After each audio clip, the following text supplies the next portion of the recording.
Welcome back, Hochland South Africa. Hey, Utsihilijan Botswana. Ja, Servus.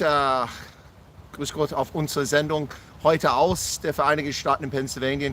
Hier ist der Oberst, Colonel Wyatt. Ich bin wieder da bei euch und ich hoffe, alle sind in guter Laune. Bonjour tous, je suis très heureux que vous êtes là avec nous. Notre transmission commence aujourd'hui aux États-Unis. Je suis le colonel. Je suis encore là pour vous, les quotidiennes, pour vous, actualité. Welcome back to the program, folks. This is Chris live in central Pennsylvania with a news update from Africa and around the world. Well, let's start off with my good friend there, the president for life, the dictator in our favorite place, communist China. Last week, President Xi Jinping urged a boost in readiness and deterrence levels for his nuclear force capabilities.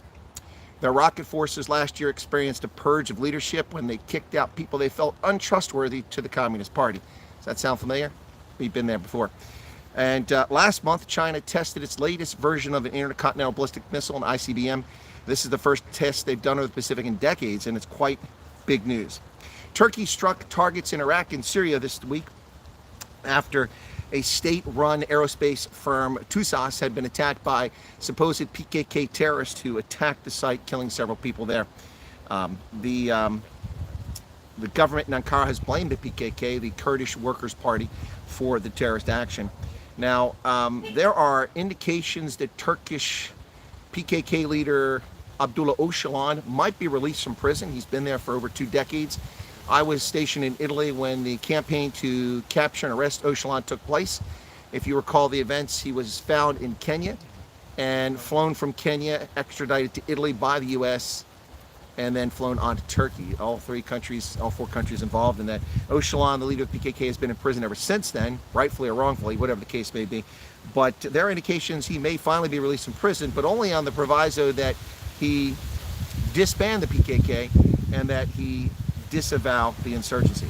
That seems highly unlikely for a person who spent over 2 decades of life in prison for their cause. I don't think we're going to see that. Now, the Turkish forces attacked 29 targets inside of northern Iraq and 18 inside Syria, claiming all these sites are associated with the PKK. Well, I see that once again nature is turning against me here with the wind blowing like a banshee out here. I hope you guys can hear okay. Can you guys hear me okay? Or is the wind causing problems? Just let me know.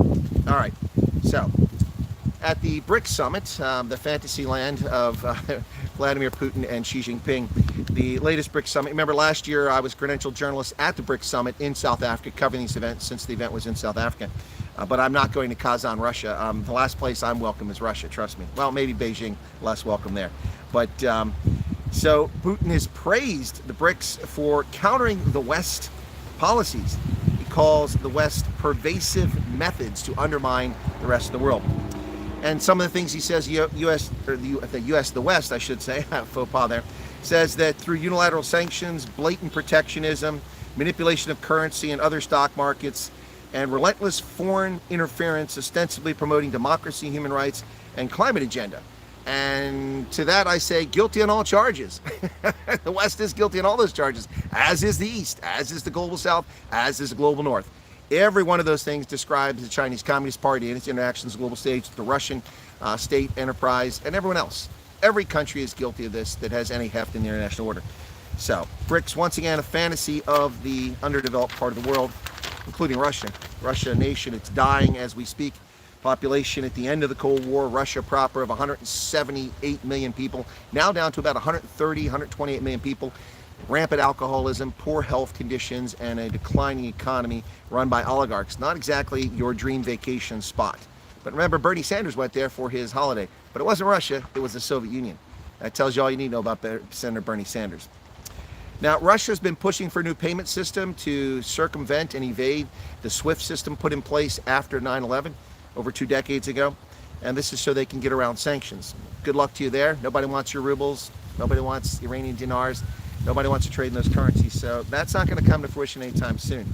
Like it or not, the Bretton Woods system is in place now, and it will remain in place for the foreseeable future, pending, well, hopefully not the collapse of the U.S. dollar, but the debasement of the dollar, devalue of the dollar, the endless spending of money we don't have could cause that to happen sometime the next decade. Let's hope that doesn't happen, because the entire global financial structure will collapse overnight and will cause misery around the planet should such a thing happen. But in order to avoid that, we need real, honest, genuine politicians to plant their bums in D.C. And sadly, idiots vote for the wrong people year after year from both parties. And that's the problem. At this summit, China's Xi Jinping emphasized the BRICS' role in ensuring global security. I'm sorry. Did Xi Jinping talk about BRICS' role in global security? Let's see. Russia attacked Ukraine. Before that, Russia attacked Georgia. Before that, Russia tried to crush the banking system of Estonia. Yeah, Russia wants peace. China is threatening its neighbors in the South China Seas, Vietnam, Philippines, Indonesia, Malaysia, Singapore, shutting down the most important global sea lanes on the planet, the Straits of Malacca, by building artificial reefs on the Scarborough Shoals and in the Spratly Islands, and then running their Coast Guard vessels into Philippine shipping, and they are actors for global peace. Yeah, that just doesn't pass muster. A bunch of kids coming out here. Must be something getting out of school. So, one surprise visitor at the BRICS Summit this year in Kazan was UN Secretary General Guterres, who once again undermines his legitimate credibility by associating with an organization that has very little legitimacy. United Nations Security Council's Secretary General was present there. Not Security Council, mouthful. Secretary General was there. Now, representatives from 36 different countries attended this year's BRICS Summit in Kazan, which is a significant number. But several important players didn't send the representatives, including Cuba and a few others, which raises questions. Again, folks, if you last year, when Algeria and other countries like Saudi Arabia and Iran sought to join BRICS, if you look at the pre-2024 BRICS total membership, China represents 85% of its gross domestic product. Of course, China got there by intellectual property theft, protectionism, industrial espionage, copyright infringements, and trade barriers that they put in place, as well as currency manipulation for the past 2.5 decades. That's how China got such heft in the global economy. Fade back to 25 years ago, and China's economy was about $2 trillion. Today, it's quite large, and it's been aided in no small respect by the developed world's industrial giants offshoring their production in large measure to China. Not exclusively. Asia's been a powerhouse manufacturing center for decades. We look at the rise of the chaebol in South Korea, and look at what Korea has become, one of the world's largest manufacturing bases. On top of that, of course, Japan for decades, a strong manufacturing base.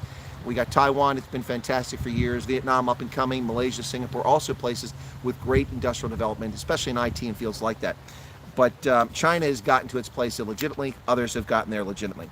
Now, I don't like the Korean model of the chaebol protecting these oligarchs, but it worked in their case while the country consolidated. If you go back to 1950, when North Korea invaded South Korea, the North Koreans lived a far better life than the South Koreans, who were suffering miserably. But decades later, after the unrest, the war and the unrest up through the 80s, South Korea is an amazing story. So, here's some news for South Africans. I'm going to turn the camera a little bit. I think I got to get out of the sun again. The sun is following me around. How's that? Now that's not much better. Well, I tell you, man, this sun just loves me. Let me try this side. Let me get back over here. All right, just keep trying to stay out of the sun. I feel like a rotisserie chicken, which is what Debbie said yesterday. I'm like a rotisserie chicken. I might have to go stand, but we're running out of shade here, and I can't quite hop over Yellow Breeches Creek. It's a little too wide.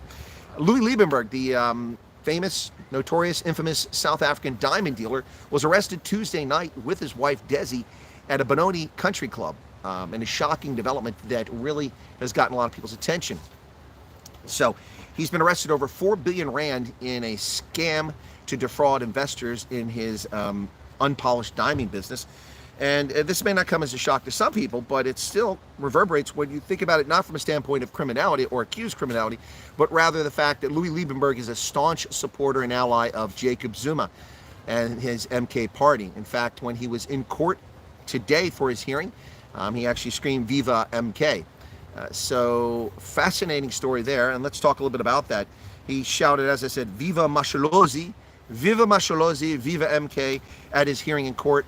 The state sought no bail for Louis Liebenberg and 5 of the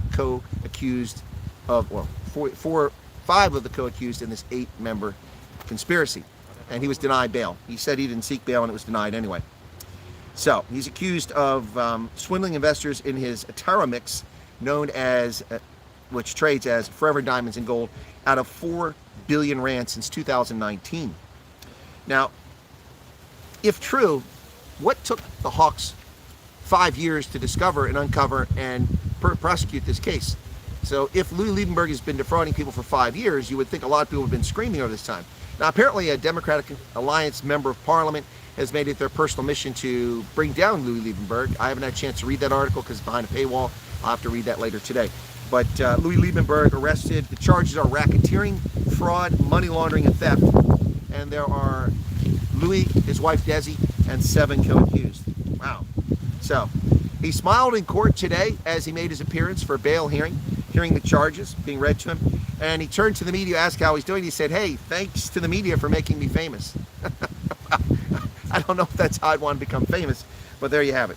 And in other news from South Africa, the Minister of Sport, Culture and Arts and Culture, Gate McKenzie from the Patriotic Alliance, is chastising his fellow coalition member and leader of the Democratic Alliance, John Steenhuisen, for his comments saying that Cyril Ramaphosa saying that Russia is South Africa's ally doesn't represent South Africa. Now, that caused a little bit of stir in the media, and Gate McKenzie, who thinks he's going to curry points with Cyril Ramaphosa by making such statements. But it's just not going to work out that way, folks. Just not going to work out that way.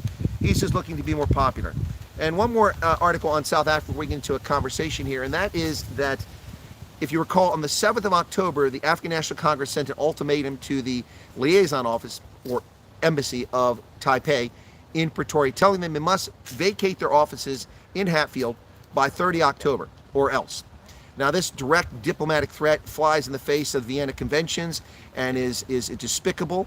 It is horrible. It is against all that is sacred in the concept of diplomatic ties, and it violates the Vienna Conventions. It's unacceptable and should not be accepted by the liaison office and the government of Taiwan, and they've refused to accept it. So we're headed towards something, and I wouldn't be surprised to see the SAPs show up and try to evict people from that. That will be quite an embarrassment for the ANC in South Africa. Look, this is once again an example of South Africa working against the national security interest of the United States. And this is unfortunate. We've seen it in Lady Arendt's in it. We've seen it in the expropriation of property without compensation. And we've seen it in the South African government's refusal to sanction or to vote against Russia when it invaded Ukraine. And we've seen it in so many other instances, South Africa taking delivery of weapons from a sanctioned Russian company. And now we see it once again. The U.S. and Taiwan are not formal allies. However, the United States does have relations with Taiwan, and we are their largest supplier of weapons for their national defense, preventing a Chinese People's Liberation Army from invading. And now we see South Africa threatening the Chinese or the Taipei liaison office. This is not a good look for South Africa. This is not where you want to go. If you think that losing the majority and now having a plurality and forming a coalition will get you 5 years of good grace from the rest of the world for your transgressions, it shall not. And this doesn't help. So there you have it, folks. Let me take a look at the chat, see who's in the chat, and see what you got to say. I see somebody's giving a super chat already. Let's go back to that. I cannot see very well in the sun. All right, there we go. Who we got here? All right, so we got Teresa in South Africa, Keith Alderson there in Coventry in the UK, Gert Gillich in Somerset West. Na, du alte Knabe, wie geht's dir eigentlich? Ziemlich gut hier.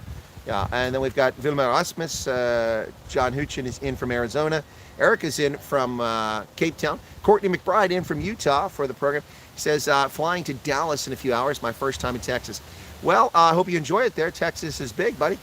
And who else we got? There's Rainier here. I miss Rainier. And John Huchin I mentioned already. There's Rainier. And Mondre Siebert's in from lovely Cape Town. Gavin Comer's here. And Dallas made famous by J.R. Union. Yes, it was made famous. Who shot J.R.? well, we know who shot Donald Trump. I don't know who shot J.R., but we know who shot. I actually know who. I prefer J.R. Ewing over Cliff Barnes. Both of them are disreputable characters, and the show was only a show I watched because Victoria Principal was quite attractive. Pablo Charlie is here, and Ernst, Edna Free. Sorry, I can't see Edna. Sorry about that. Good Lord, that sun is killing me here.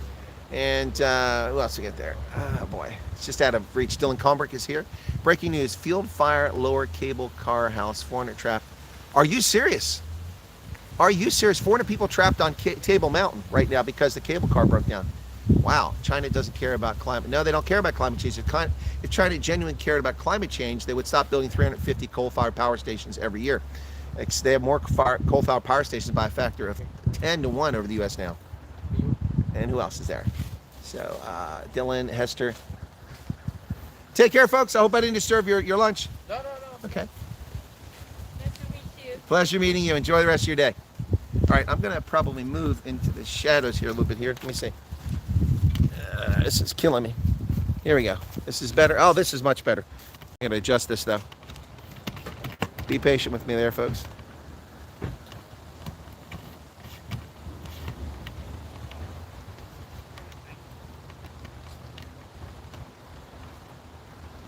Technical assistance, sir.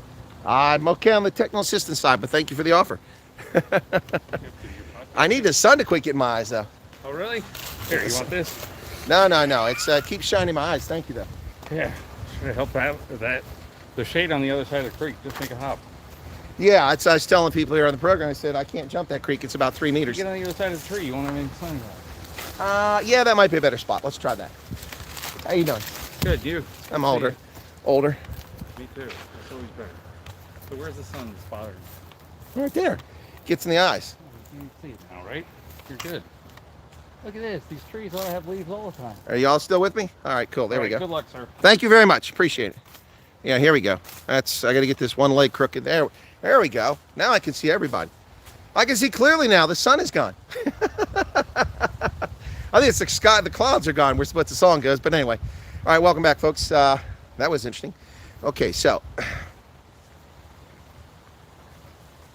what else we got here? So Courtney says China, yep. And then Dylan is not stuck in Table Mountain. I'm glad you're not stuck in Table Mountain. Liebenberg Zoom is Mike he'll eventually go free. Yes, I think so. Well, it's not Louis Liebenberg's first time in jail. He's been in jail previously. Even Mighty Jamie said that the DA was right regarding Brics. Well, what did the DA say about Brics? I condemn Gate McKenzie's words against John Steenhuis. This is Pablo Charlie. Bernard is here. Welcome to you. It's never been a good look for South Africa communists who knew. Yep. Hey, Ron's in from Bloemfontein. James Brown. I feel good. Hey, James. How's it going? And lithium batteries exploded by K-Boy. Oh, that's not good. Where are you filming from? I'm filming from the War College here in central Pennsylvania. Carlisle, Pennsylvania. Well, thank you, Dylan. I appreciate those nice comments about me looking good again. So how y'all doing? So hit the like button if you don't mind. 60 people currently here, just 24 likes. What's that all about? What's taking so long?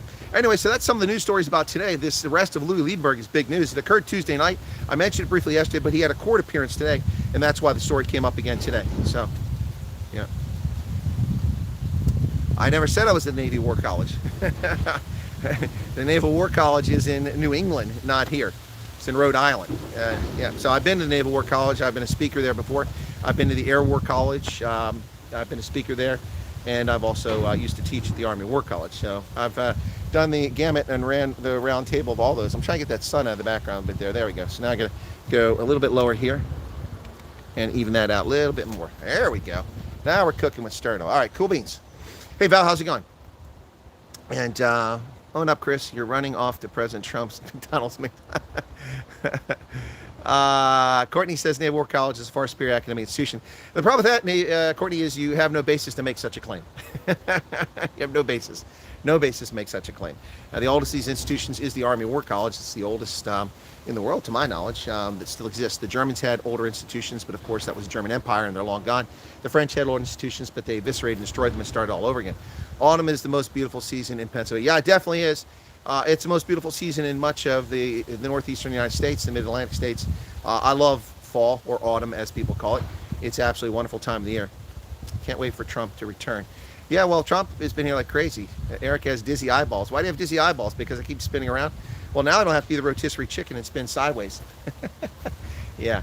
But again, you know, it's that time of the year. The tilt of the earth, 23.5 degrees, I think Garrett said in the previous stream, gets us to where, you know, the sun is just hitting at that right angle. And usually it's overhead, but not right now. So thanks for tuning in, folks. 62 people here, 29 likes. I'll take that as a personal insult, just 29 likes. Give me a moment while I wipe away the tears here because I'm just so crushed. My feelings are hurt so badly. Only 29 likes. It's just really...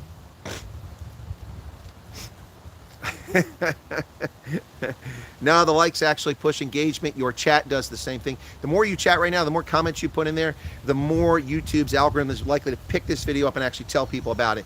Courtney says, go Navy. Sure, go Navy. Keep on going. Stay away. For those who don't know, Courtney is a Navy reservist, and I'm a retired Army officer, so that's what he's got. Oh, Mike says, finally caught me. All right, well, you missed me on the real Chris Wyatt broadcast earlier when I talked about the October surprises. And there are October surprises this year. To me, the October surprise is how inept the campaign of the Harris folks is. They're just really screwing the pooch on this whole presidential campaign. And they're not alone. Barack Obama is messing this up. Bill Clinton has messed this thing up. Even Carville. Carville's acting like a demented crap weasel. Brazil is in need of Jair Bolsonaro. Well, yeah, but Bolsonaro probably go to prison if he shows back up there.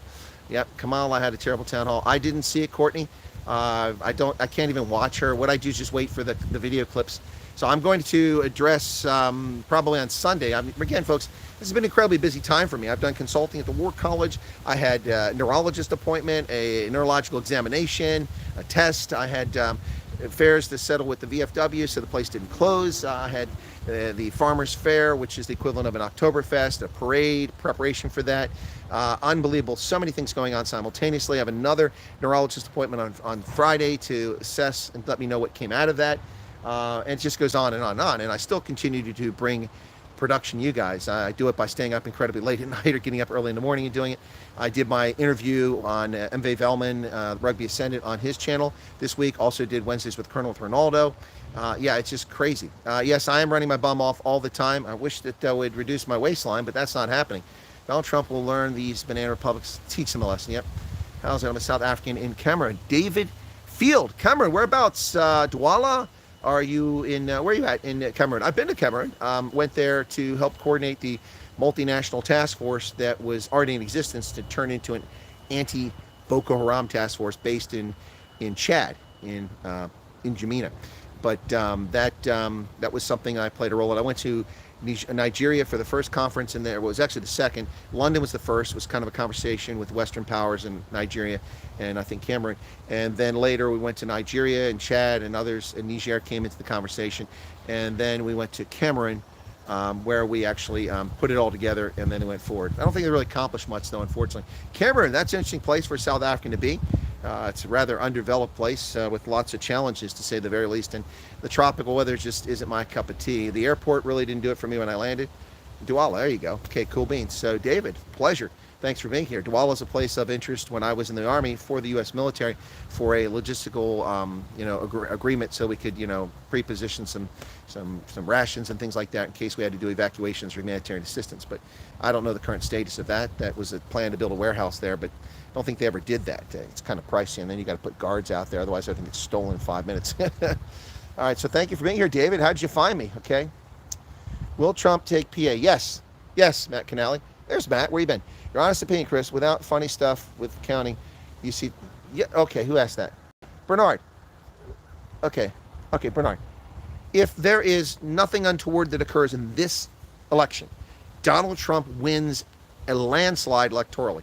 I have him at 318 or 323 electoral votes, something like that right now. And in addition to that, no, the Germans all gone, James. There's nothing. There's a little bit left in Togo, some architecture, a couple churches and things, but that's the only link. In Togo, there's a little bit of ethnic German residual stuff that's left over, but ironically, some of that were Germans that were in Cameroon who vacated Cameroon and went to Togo and stayed there, and their descendants are there, but just a small community. There was a German restaurant there years ago. I don't know if it's still there. But with no monkey business, Donald Trump wins this election hands down. Folks, let's just talk about this since you asked a question about Donald Trump. So, Donald Trump at this stage, it's getting closer. I have to check the numbers and see where we were, but last week in the election, Donald Trump in 2016 was trailing Hillary Clinton by 9 points in the polls nationwide. Now, he won the Electoral College. He didn't win the popular vote because California, she had nearly 5 million votes more than him. And so that was the difference in the popular vote. If you take California out of the mix with its 54 votes in the Electoral College, and you take out their popular vote, he won the popular vote in the rest of America, 49 states, by 1.5 million over Hillary Clinton, which nobody ever talks about except me. The Republicans never talk about that. Just I'm the only analyst in the world that ever tells you that. And he wins huge Electoral College victory. That's 2016, but he was trailing Hillary Clinton by 9 points nationwide in the polls. In 2020, he was trailing, shockingly, he was trailing Joe Biden by 12 points at that stage in the election. And whatever did or didn't happen in 2020, I'm not here to adjudicate that or argue it or, get in a fight like J.D. Vance is doing. But what I will say is this. In 2020, Donald Trump lost the election by a total of 40,000 votes in 3 states. It was like 12,000 in Georgia, 10,000 or something like that in Arizona, maybe 20,000 in Michigan. With 42,000 more votes in those states, 41,000, he wins the election outright. And so there you go. This stage of the election, Donald Trump is currently ahead in nationwide polls. Most of these polls, there's a few outliers just saying otherwise. Trump is leading by 3 points now. It was 2 points last week, now it's 3 points. He's now leading 52 to 47 or 53, something like that. So he's now, he's up 3 points, 51 to 48. He's up 51 to 48 in most polls right now. That's nationwide. But what really matters is the states that will provide the electoral votes to go over the hump. And the reason that's important is you have to understand, folks, you have to understand that in America, Trump is not going to win California. A Republican hasn't won California since 1988, George Herbert Walker Bush.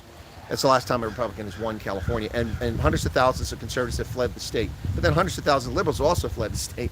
Anyway, so he won't win the popular vote there. So that's 53, it's not 54 anymore, it's 53 votes to go straight to Kamala Harris. She will win New York. He will not win New York. If he does, I'll fall out of my chair. And so that's another 20-some votes. She will not win Texas, so he's going to win those. She will not win Florida. He's going to win those. See, the Democrats found themselves less competitive when Florida shifted dramatically to the center and right in the past decade. Back in 2020, it had nearly gone for Al Gore, and since then it's trended to the right, especially after the last election. So that's where the Democrats have lost traction. So that means that there's a lot of states that aren't in play. She'll get Hawaii, he'll get Alaska. He'll get Oklahoma, she'll get New Mexico. These places are not in question. Connecticut, she'll get, and he'll get West Virginia. So those are done, dusted. That's not going to change. So you take those off the board and you see what the totals are. And that leaves 7 states where it's in play. 7 states in this election where it's in play. Now every state matters, but there's only 7 that are actually being competed for right now. And those 7 are Georgia, Pennsylvania, Michigan, Arizona, Nevada, Iowa, and Wisconsin. Those 7 states. And in those 7 states, Donald Trump is ahead. He wasn't ahead in 2016 in those states. He was behind. He was behind in Pennsylvania, and he won Pennsylvania by 50,000 votes. He was behind in Michigan. He won Michigan. So he's ahead in the polls right now. In addition to that, the headwinds are working against Kamala Harris. Never mind the fact that every time she opens her mouth, she steps on it. But just look at what's going on here. Look at what's going on here. Events are conspiring against her. She is doing things that make no sense, and people are saying it. She panders to black men, coming out with a program to load money to black entrepreneurs, male black entrepreneurs, in violation of the 14th Amendment of the Constitution. Roundly denounced and dismissed by experts within hours about how it's unconstitutional. Stupid.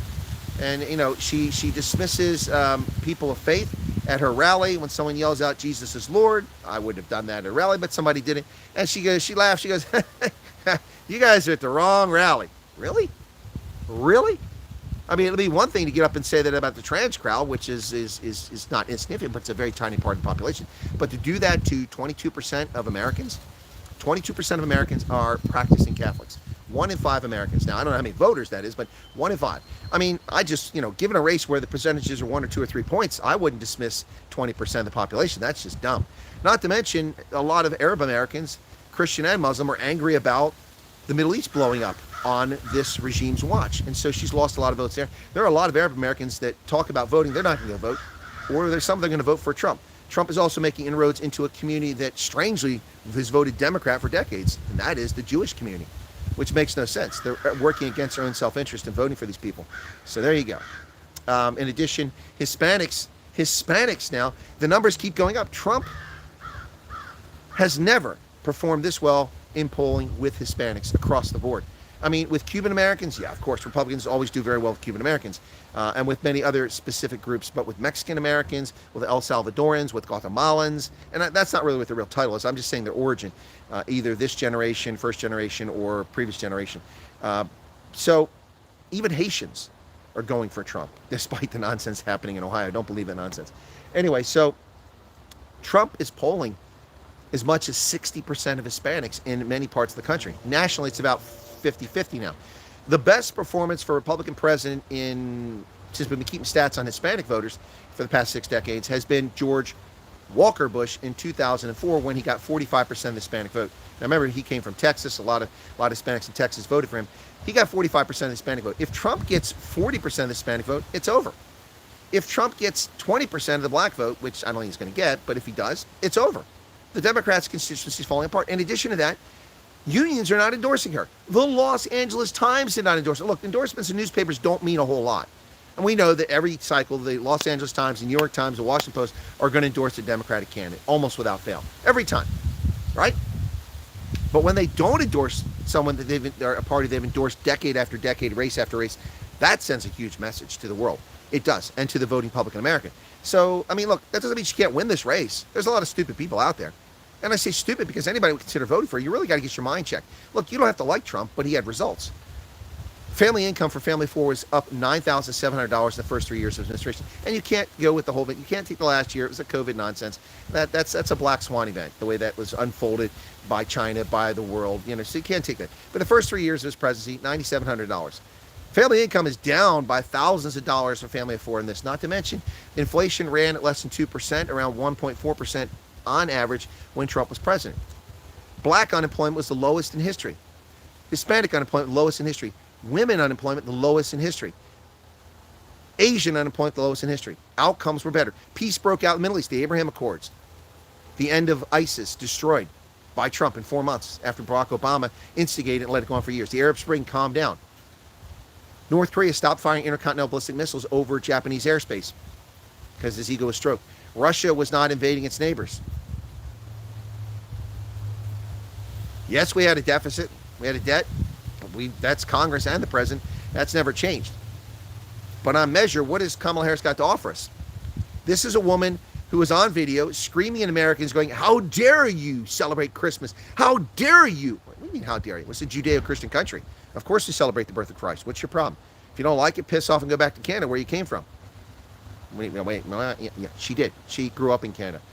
I grew up a middle class. You grew up middle class. You're middle class in Canada. Yeah, you were up in Canada in the formative years from the age of 12 onwards. Yeah, that's right. Yeah, and then she tells people that she was from Oakland. Yeah, for a brief period of your life. I mean, that'd be like me saying I'm from Baltimore. I am from Baltimore, but I've never actually lived in Baltimore itself. I was born in Baltimore, and I lived all in the suburbs around it and spent much of my life elsewhere. But yeah, that's my origins, but that's not like I grew up there. It's like Joe Biden. I'm from Scranton. Joe Biden spent a couple years in Scranton as a kid and has never been back except to campaign for office. Yeah, so anyway, but he can say he's from there. That's his prerogative. It's my prerogative to say I'm from Baltimore. And she can say she's from Oakland.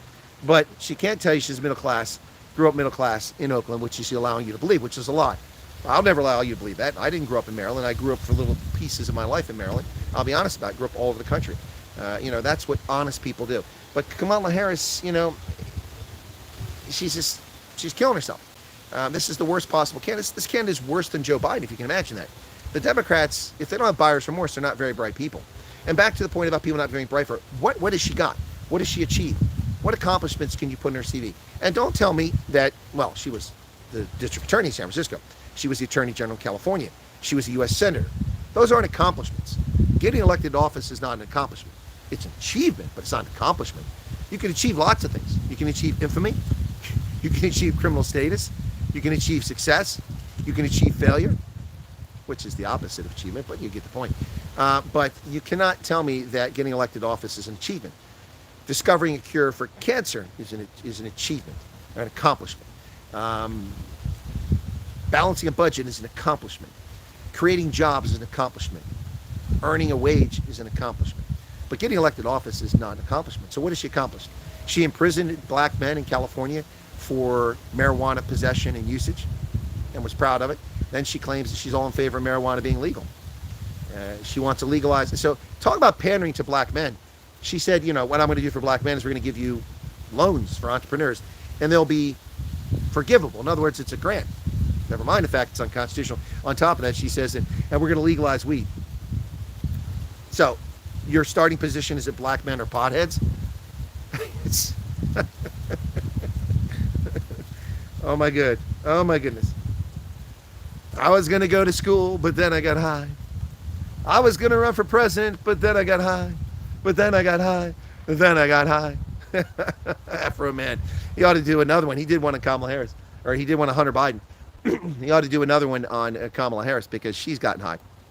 This woman is pandering to people across the board. Talking about $25,000 given to people for first-time home buyers. Why? Why should you and I pay for first-time home buyers? No one paid for us. What have those people done to earn that? That's not fair. You gonna give me $25,000 off my mortgage? No, you're not gonna do that. In fact, what you've done, the Biden-Harris regime, is drive up interest rates to a level that makes it prohibitively costly for people to buy a home. That's why first-time home buyers are having a hard time. And then she's like, the government's going to make sure that we build more houses. That's not the role of government. It's the role of the private sector. You're not going to build houses. We saw the South African government fail at this. They didn't build houses. They're going to build 1 million homes in 5 years. Spare me. It is not the role of the government to do that. Stop it. It's just utter nonsense. Utter nonsense. So anyway, let's get back to the chat because there was questions. That's how we got on this in the first place. Excuse me. My paperwork wants to blow away over there. Unfortunately, I'm living in liberal hell, Colorado. Lots of confused Kamala supporters. Yeah, it's altitude things. That's for sure, Matt. I see it as the Overton window. I think the window is going right. Oh, so Matt, you're in Colorado now. You're no longer in Indiana. Okay. Beechcraft in Wichita. I've been in Wichita, but not Beechcraft. Fight, fight, fight is the battle cry. The turning point event last night was the convention acceptance coming out. I don't know what you're talking about there. Heard from other preppers they will, what? Huh? What, Leon? Guys, your sentences are incomplete. I can't follow that. Can't believe people still vote for Democrats. Yep. Okay. Interviews indicate Philadelphia black men supporting Trump. Yep. Yep. I'm leaving YouTube. Sorry, we'll miss you. Lee, why are you leaving YouTube? Did I do something wrong, Lee? Are you just leaving because you don't watch anymore, or are you canceling because of me? Gosh, I'm really sorry to hear that. That's going to suck. Number one, you're a member of the channel, so I'll lose a couple pennies every month. I thought Mecca's really ugly city. So why is Lee leaving? Well, South Africa screwed up, Lee, but don't leave us. You can watch my other channel. We just talk about the U.S. I'm trying to keep a subscriber here. What's going on, Lee? South Africa's messed up, but it's not the end of the world. Most South Africans live their life every day without these challenges. So, hang in there. I mean, unless it's imposing upon you in some vicious fashion. I hope not. I don't want to see you leave, Lee. It's the thing. A lot of people do leave. That's the truth. I mean, I look at the people who've been viewers in this channel and been here, and they come and they go for whatever reasons in life challenges, health issues, financial issues, but other people just lose interest and they move on. And I appreciate and respect that. It's frustrating to keep an audience. I mean, if I was able to not be censored and hidden by YouTube, my content, and I could grow an audience of 150,000, 200,000, I could maintain that and people would come and go, it wouldn't have much of an impact. But when we lose one loyal viewer because they're frustrated about something in life, that does have an impact on the channel. So I hate to see Lee go. I hope you won't really go. A lot of people said they've gone in the past and they hang around, so they change their mind. So hopefully that you change your mind, at least to watch my channel. I mean, you don't have to. When you say leave YouTube, you don't have to cancel your account. You don't have to, unless you need to save money. Then please cancel your membership here if you have to save money. But what is this? Helen Zilla says what? We made it clear from the start. She's talking about the GNU. That tweet just came in. So but you don't have to leave. You can keep your account there. I mean, my sister didn't even know she was still subscribed to my original channel. I talked to her last week and she said, "Oh, you still have that channel?" I said, "Oh, it came back after 2 years. I got it back finally." And she said, "Oh, I didn't know that." I said, "Well, that was 18 months ago. It's been 3.5 years since they took my channel away, and 1.5 years since they gave it back." And so she went and looked while I was on the phone with her, and she said, "Oh, I'm still subscribed, but the notification bell got turned off." So, yeah. So anyway, people can have an account and not be actively doing stuff.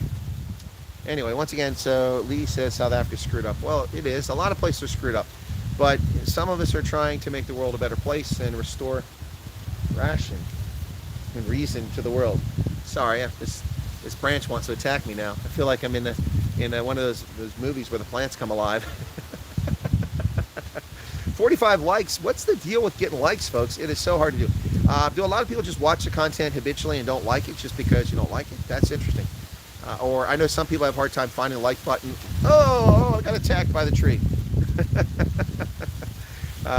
So some people just can't find the like button on their PC or their Apple or whatever it is they're on. So yeah, anyway. So my gig here is coming to an end once again. And I've just got another day of doing this big event this afternoon and then tomorrow. So this is my lunch hour. I'm taking my lunch period, I should say. Doing this during my lunch. So anyway, thank you all for joining me for this. And big news out of South Africa. The arrest of Louis Liebenberg and his wife, Desi. Fascinating story there. Accused of racketeering, money laundering, fraud. Wow. And the state sought no bail. Interesting. I can understand why they don't want any bail for Louis Liebenberg. The man is a man of means. He's a very wealthy person, and they might be afraid he's going to abscond. I'm surprised that, given the leaky nature of security services, I'm surprised that he didn't have a heads up that this was going to happen. He didn't just, leave the country to begin with.